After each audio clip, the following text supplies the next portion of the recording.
Kozhikode art ഗ്യാലറിയിൽ നടക്കുന്ന 2 ചിത്ര പ്രദർശനങ്ങൾ ശ്രദ്ധേയമാവുകയാണ്. കൊളത്തറ വികലാംഗ വിദ്യാലയത്തിലെ വിദ്യാർത്ഥികളുടെ നിശബ്ദമാണിവിടം എന്ന ചിത്ര പ്രദർശനവും റോയി കാരാത്രയുടെ കോലുമിഠായിയുമാണ് ശ്രദ്ധേയമാകുന്നത്. ജനുവരി 31 മുതൽ ഫെബ്രുവരി 4 വരെയാണ് പ്രദർശനങ്ങൾ. വികലാംഗരായ കുട്ടികളെ സമൂഹത്തിന്റെ മുഖ്യധാരയിലേക്ക് കൊണ്ടുവരികയാണ് ചിത്ര പ്രദർശനത്തിന്റെ ലക്ഷ്യം. 10ഓളം കുട്ടികളും അധ്യാപകരും ചേർന്നാണ് ചിത്ര പ്രദർശനം സംഘടിപ്പിച്ചത്. നിശബ്ദമാണിവിടം എന്ന പേരിൽ നടത്തുന്ന പ്രദർശനം ഫെബ്രുവരി 4 വരെ തുടരും. സമൂഹവുമായി നേരിട്ട് സംവദിക്കുന്ന ചിത്രങ്ങളാണ് കൂടുതലും.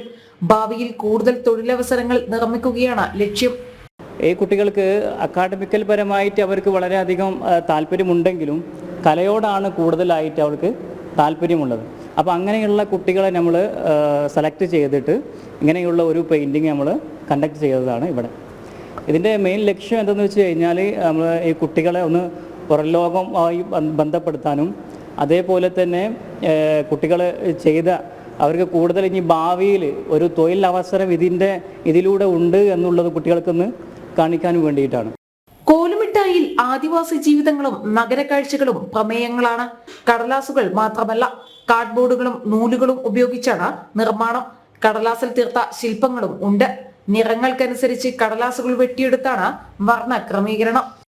ഇത് നമ്മൾ പെയിന്റ് ഉപയോഗിക്കാതെ ചെയ്യുന്ന ഒരു രീതിയാണ്. മാഗസിനിൽ വരുന്ന പേപ്പർ കട്ടികളിൽ നിന്നും കൊടുത്ത് നമുക്ക് ആവശ്യമായ ടോണുകളിൽ അത് ആവശ്യമായ സ്ഥലത്ത് ഒട്ടിച്ചു ചേർക്കുന്ന ഒരു കാര്യമാണ്. ചിത്രം ചെയ്തിരുന്നു. ഇത്തവണ കോലുമിഠായി എന്ന പേര് കൊടുത്തതുപോലെ തന്നെ പഴയകാലത്തെ കുറേ ഓർമ്മകളും നമ്മുടെ റിലേറ്റഡ് ആയിട്ടുള്ള കുറേ യാത്രകളുടെ ഓർമ്മകളും ഒക്കെ ചേർന്നിട്ടുള്ള ഒരു നൊസ്റ്റാൾജിയ എന്നുള്ള രീതിയിൽ തന്നെയാണ് നമ്മൾ കോലുമിഠായി എന്നുള്ള പദം ഉപയോഗിച്ചത്. ചിത്രങ്ങൾ കൊണ്ടും ഉള്ളടക്കം കൊണ്ടും വ്യത്യസ്തമായ ചിത്ര പ്രദർശനം കാണാൻ നിരവധി പേരാണ് എത്തുന്നത്. ജനം, കോഴിക്കോട്.